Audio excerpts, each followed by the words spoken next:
right. Good morning, everyone. I'm not nervous.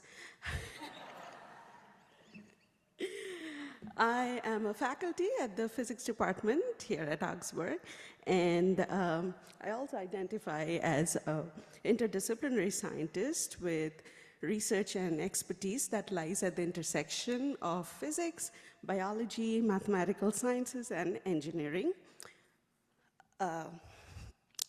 So, as an immigrant, the experience of moving from place to place has been very central in my life, shaping my understanding of movement as a fundamental survival strategy across living world. So it could be in search of food, or escaping unfavorable conditions, or just adapting to environmental changes. And this personal connection to motion has been something that has profoundly influenced my intellectual curiosity and has driven my work as a researcher and educator. So in my research lab here at Augsburg, along with my students, I study the physics behind movement of bio-inspired and living systems. My work examines how fundamental principles drive motion mediated by environmental interactions across varying length scales. Our goal is to better understand the diverse locomotory behaviors of living systems to develop tools and contribute to existing efforts to tackle challenges in fields like medicine, drug delivery, soft robotics, etc. And my work so far has integrated experimental, computational, and mathematical approaches to explore how very diverse motile systems like bacteria, water fleas, which you find in abundance around here in the Great Lakes area, or just randomly walking proteins on DNA, they fold, and how they interact with their natural environments during motion. As you can see, I'm a bit nervous, and also, usually I'm more excited than this when I'm talking about my research. So if you are interested to know more, I'll be very happy to show you my lab or have one of my students show you my lab. And I'll be happy to connect and talk more about the research. So now I'll delve a little bit more into the journey of becoming who I am. I was born and raised in India. I spent my childhood in a city called Kolkata, a place brimming with art, debate, food, culture, and intellectual spirit. And growing up in this vibrant environment, I developed a deep appreciation for creativity, for curiosity and connection. And I was also drawn to dance, which became an early and enduring experience, an expression of my fascination with movement, now connecting the dots backward, I would think. For me, dance was not just an art form, but a celebration of motion, rhythm, and adaptation, qualities which I feel mirrors life. And as a kid, I think I was pretty clueless about my purpose or who I wanted to be. I was constantly exploring different interests.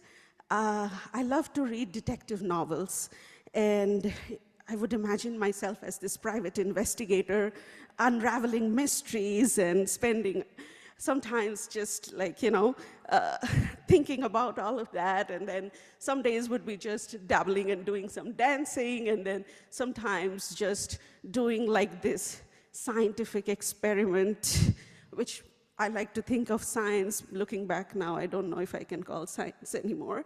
But while these interests seemed disconnected, I realized over time that my mind was drawn towards finding common threads between them, and naturally, somewhere, I think I'm kind of wired to recognize patterns between different processes. So maybe those detective novels were honing my ability to piece together clues to solve mysteries. Dancing was teaching to perceive rhythm, structure, and flow. And the science was feeding curiosity to encourage me to identify patterns in nature and connect them to larger principles. And I think it was through this lens that I came to appreciate mathematics and physics. Unlike subjects that required memorization or following strict sequences, skills I found challenging as a child, math and physics felt more intuitive. They were about understanding relationships, uncovering patterns, and then just applying the knowledge to particular problems.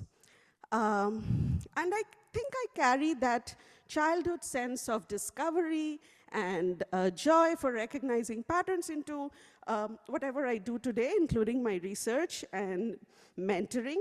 So I think I continue to find inspiration in exploring connections, uncovering hidden principles, and applying them to solve different kinds of problems.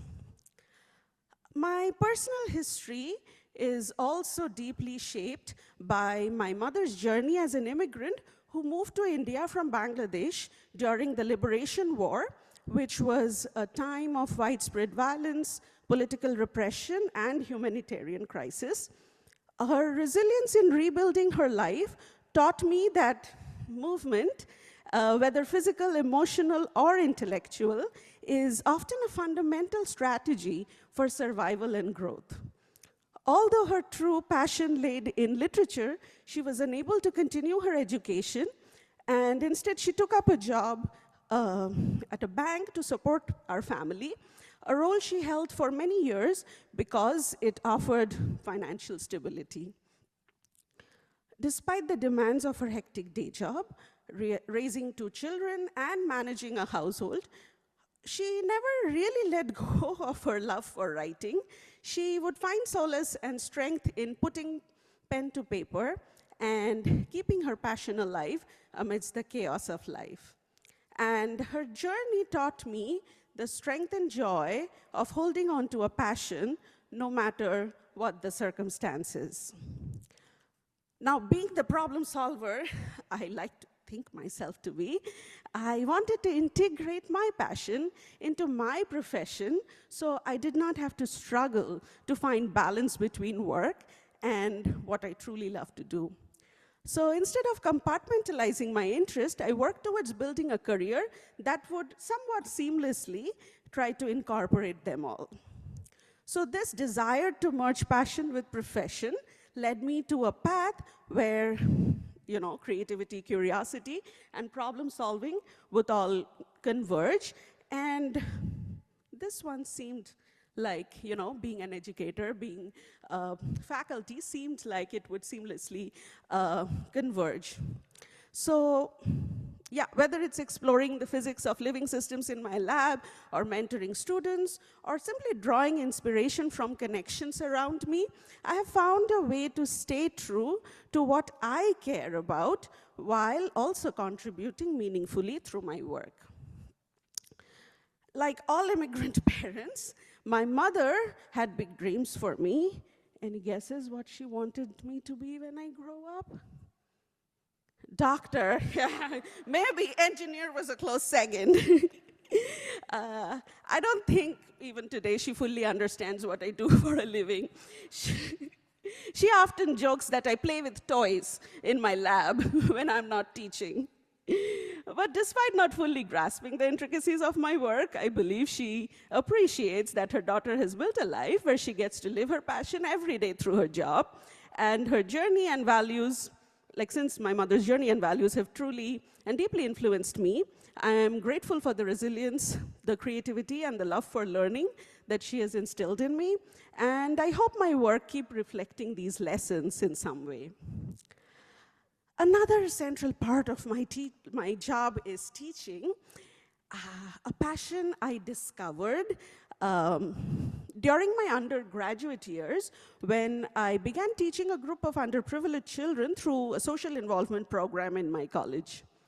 What initially started as a side gig for a couple of hours outside college over the weekend turned into a longer one because I found myself deeply enjoying the process of teaching and sharing knowledge. I realized how rewarding it was to see my students learn and grow, and how fulfilling it felt to play a part in their journey. This experience sparked a lifelong love for teaching and shaping my approach to education today. Whether I'm in a classroom or mentoring students in my lab, I strive to create an environment where learning is engaging, accessible, and meaningful for everyone.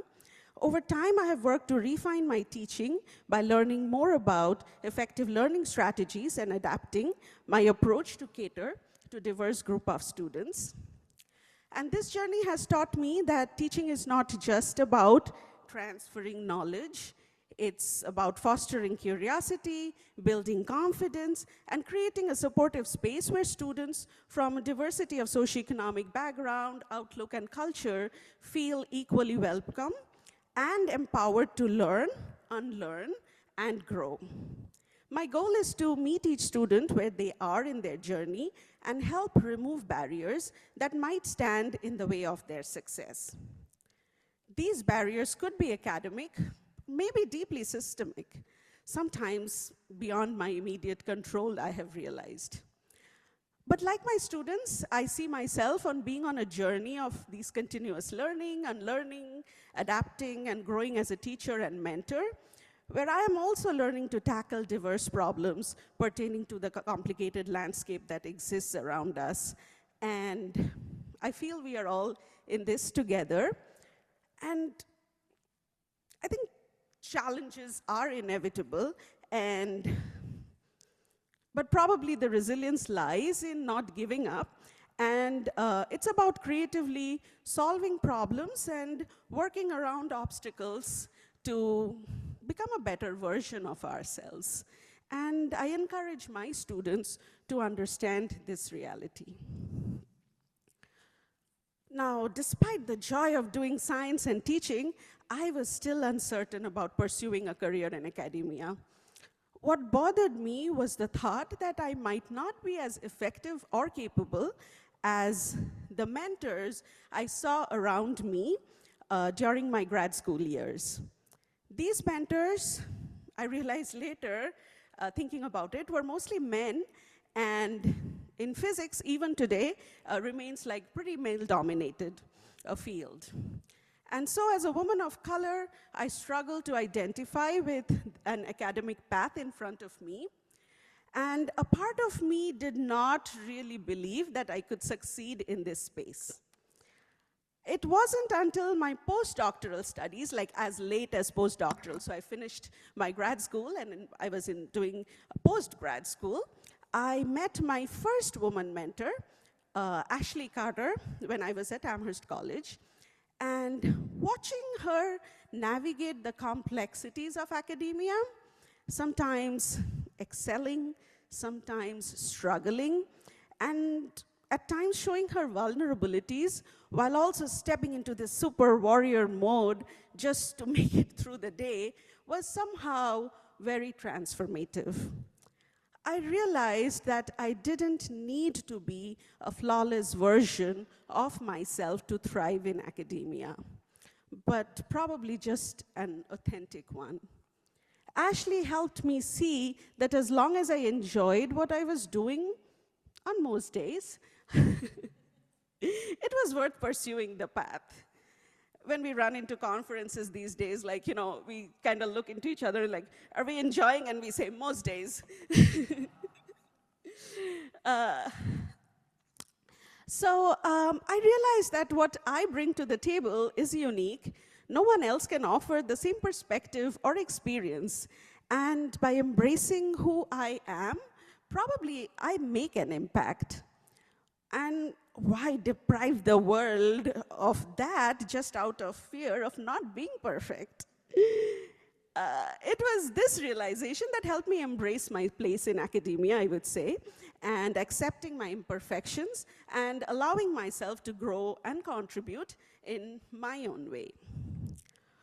So as I conclude today, I want to highlight this, especially for students who may sometimes struggle to or have similar doubts.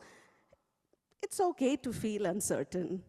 The path you take may not always be linear, and challenges are inevitable. At the end of the day, it is all about how we move and navigate through our environment. And just like the physical world, movement is always not smooth. It is random. But it is through adaptation, persistence, and learning to navigate obstacles that we made progress. And we don't need to be flawless to succeed. We just need to be an authentic version of ourselves. So let's embrace our unique rhythm, our strengths, and our vulnerabilities. The world needs what we bring to the table, each one of us, and our contributions do matter. Thank you.